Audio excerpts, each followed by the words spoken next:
So recent డేస్‌లో మనం చూస్తే గనక పాకిస్తాన్ దాడి మీద అస్సలకి చాలా ఘోరం.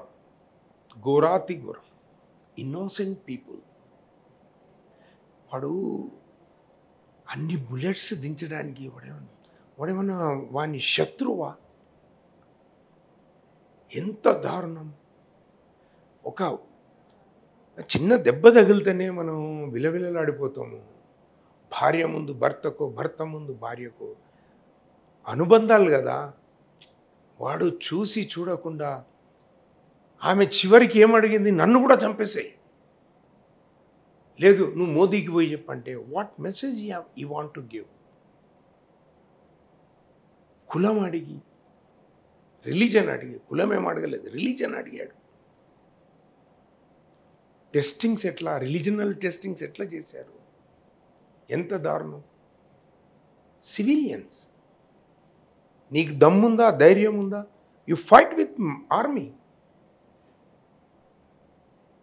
ఏం మనుషుల్ని అంత దారుణంగా చేయడం ప్రపంచంలో ఎక్కడా అంతమంది టక టక పిట్టల్ని కాల్చేసేసారు.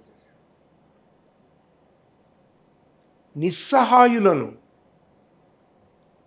Without having any arms in their hands, they were empty hands. వేడుకున్నారు చేతులు జోడించి. ఎంత ఘోరం! చాలా చాలా ఏహమైన చర్య, క్రూరమైన చర్య. దానికి one day they will get lesson. Our prime minister not going to leave them at any cost. If not today, tomorrow they should pay. మన శాంతంగా ఉండడమే మన ఇది తప్పైపోయిందా? అంటే ఎంత వాళ్ళు మనని ఇది చేసినా శాంతంగా ఉండడం వాళ్ళు వీక్నెస్ అనుకుంటే వాళ్ళ తెలివి తక్కువతనం. శాంతంగా ఉన్నంత మాత్రంలా మనం పిరికి వాళ్ళం అనుకుంటే వాళ్ళ తెలివి తక్కువతనం. అన్నిట్లో వాళ్ళకన్నా ఎక్కువ ఉన్నాం. మనకన్నా ఎక్కువ ఉన్న వాళ్ళు తక్కువ మంది ఉన్నారు.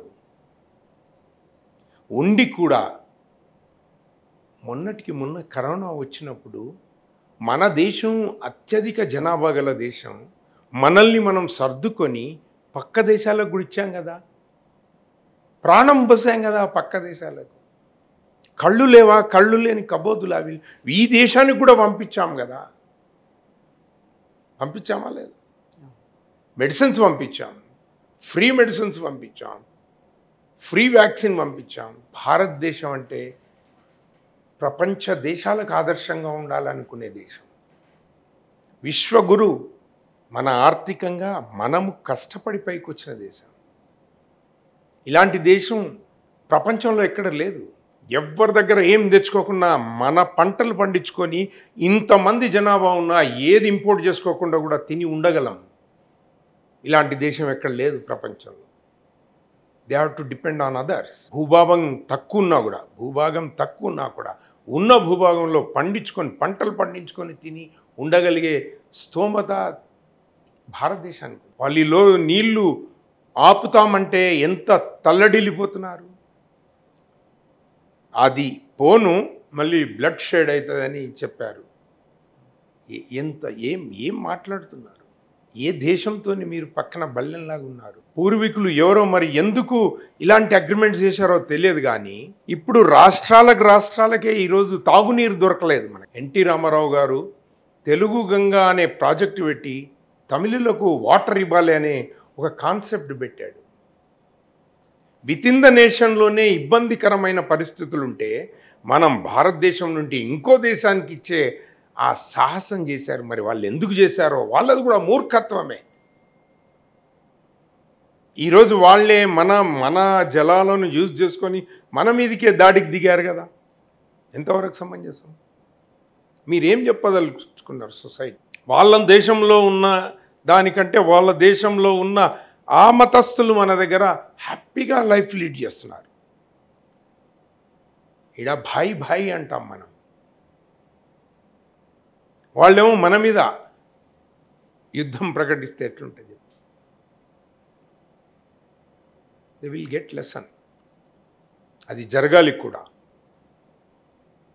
Tit for tat. మనంతటా మనం వెళ్ళి చేయలేదు. మనం ఎవరి మీదకి మనంతటా మనం వెళ్ళం. భారతదేశం యొక్క నైజం అది. ఎప్పుడు మనంతటా మనం వెళ్ళం. ఎవరన్నా మన మీదకి వస్తే వదలం. అది కూడా ఉంది. అదే ఇప్పుడు మోదీ గారు చేసేది. ప్రతి దేశ పౌరుడు ఈరోజు ఇలాంటి క్లిష్ట పరిస్థితుల్లో భారతదేశ ప్రధానికి అండగా ఉండాలి. అవసరమైతే మనం కూడా సివిలియన్స్ కూడా అవసరమైతే ప్రాణత్యాగానికైనా రెడీ అయ్యి ఫైట్ చేయాలి దేశం కోసం. మీరు అన్నట్టు వాళ్ళ మతస్థులు మన దగ్గర పెద్ద పెద్ద పొజిషన్స్లో, పొలిటికల్ పార్టీలో పెద్ద పెద్ద పొజిషన్స్లో ఉన్నారు. పెద్ద పెద్ద పొజిషన్స్ ఏంటండి? President of India, vice president of India, రాజ్యాంగబద్ధమైన పోస్టు. దానికి మించిన పోస్ట్ ఇంకోటి లేదు. అలాంటి పోస్టులలో కూడా వాళ్ళు ఉన్నారు. చూసి కూడా దాన్ని ఇది చేయలేకపోయారు వాళ్ళు. మీరే ఉండి కొట్లాడి దేశ బహిష్కరణ చేసుకుంటున్న రోజుల్లో మీ ప్రైమ్ మినిస్టర్ పోయి బయట తలదార్చుకుంటున్నారు, మీ ప్రెసిడెంట్స్ పోయి బయట తలదార్చుకుంటున్నారు. ఈ భారతదేశంలో, హిందూ దేశంలో మరి ఒక మీ కోవకి చెందిన ఆయనకు మేము ప్రెసిడెంట్ ఆఫ్ ఇండియాగా పెట్టుకున్నాం కదా, వైస్ ప్రెసిడెంట్స్గా పెట్టుకున్నాం కదా, మేము ఎంత ఆదరిస్తున్నాము. మీరు ఇలాంటి దుశ్చర్యలకు పాల్పడితే మనసు ఎంత, బ్లడ్ ఎంత బాయిల్ అయిపోతుంది చెప్పు. బాయిల్ అవుతుందా లేదా? 100% అవ్వాలి కూడా. మనుషులం, అందరం మనుషులం. ఆవేశం అందరికీ ఉంటుంది. సో నెక్స్ట్ వస్తే కనుక సీఎం పెళ్ళాం రిలీజ్కి ఉంది కాబట్టి దానిలో క్యారెక్టర్ త్రూఅవుట్ ఉంటుంది. అసలు ఎట్లుంటుంది మీ క్యారెక్టర్ గురించి ఏం చెప్తారు? సినిమా చూస్తే బాగుంటుంది. దానికోసం ఒకటి మనం సపరేట్గా కూడా చిట్ చాట్కి వచ్చేది ఉంటుంది. ఇప్పుడే నేను చెప్పాను అనుకో. ఓకే, డెఫినెట్గా మళ్ళీ దానికోసం మేము స్పెషల్గా కూడా పిలుస్తాము. అవును. సో ఇంకా అంటే ఏమేమి ఉన్నాయి ప్రజెంట్ రూట్లో? ప్రజెంట్ ఒకటి చాలా సినిమాలు ఉన్నాయి. షూటర్ అని, రీసెంట్గా ఒకటి రుద్ర అనే సినిమా చేశా. చాలా సినిమాలు ఉన్నాయి రిలీజ్కి. బ్లడ్ రోజెస్ అని ఒకటి సినిమా. చాలా చాలా సినిమాలు రిలీజ్కి ఉన్నాయి. ఓకే, అంటే ఇండస్ట్రీలో ఇన్ని ఇయర్స్, అంటే ఇన్ని 100 సినిమాలు 200 సినిమాలు పైగా సినిమాలు చేశారు కాబట్టి మీకు ఇండస్ట్రీలో ఫ్రెండ్స్ రెగ్యులర్గా మాట్లాడేవాళ్ళు అంటే అది ఏదైనా సరే షేర్ చేసుకోవాలి అంటే మీ ఫ్రెండ్స్ సర్కిల్ అంటే ఎవరు చెప్తారు? ఇండస్ట్రీ డైరెక్టర్స్ అవ్వచ్చు, ఆర్టిస్టులు అవ్వచ్చు. ఆర్టిస్టులు చాలామంది ఉన్నారు, ప్లెంటీ ఆఫ్ దెమ్. నరేష్ గారు ఉన్నారు. నేను కలిసి ప్రయాణం చేసిన వాళ్ళు నాతో చాలా బాగా ఉంటారు, నేను వాళ్ళతో చాలా బాగా ఉంటాను. నరేష్ గారు, శుభలేఖ సుధాకర్ గారు, విష్ణు, అల్లరి నరేష్, సునీల్ గారు, చాలామంది, ప్లెంటీ ఆఫ్ దెమ్. శివాజీ రాజా, శ్రీకాంత్, అందరితో చనువుకుంటాం.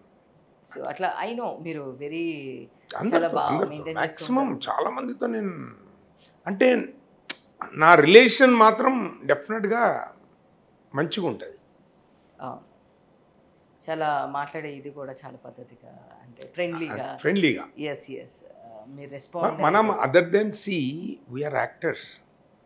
మనం స్క్రీన్ షేర్ చేసుకున్నప్పుడు ఆ చనువు లేకపోతే కూడా మంచిగా ఉంటుంది. జగపతి బాబు గారు, చాలామంది ఉన్నారు, ప్లెంటీ ఆఫ్ దెమ్.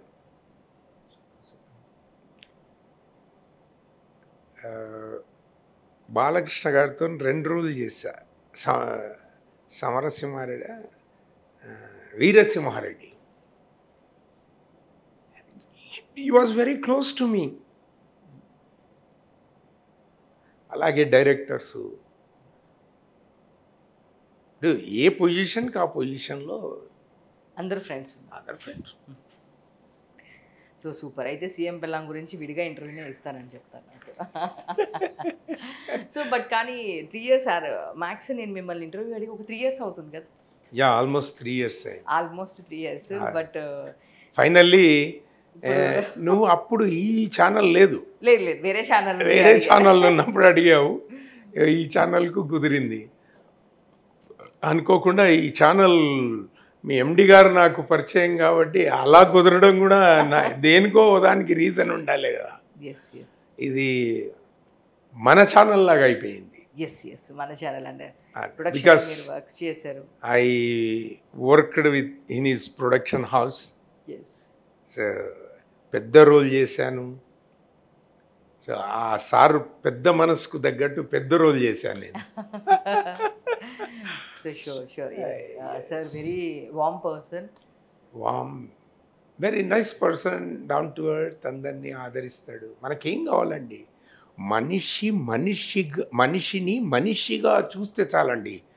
ఎవ్వరు ఏం ఇవ్వాల్సిన అవసరం లేదు. It's true. If you get connected with people, just treat him as human being, that's it.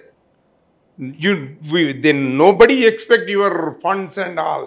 It's true 100% true. అంటే ఇప్పుడు జనాలు ఎలా అయిపోయింది అంటే వాళ్ళ పొజిషన్స్ చూసి, వాళ్ళకున్న స్టేటస్ చూసి, వాళ్ళకున్న సొసైటీలో వాల్యూని చూసి రెస్పెక్ట్ ఇచ్చేవాళ్ళు తప్ప యాజ్ ఏ ఒక హ్యూమన్కి రెస్పెక్ట్ ఇవ్వడం అనేది చాలా తగ్గిపోయింది. తగ్గిపోయింది.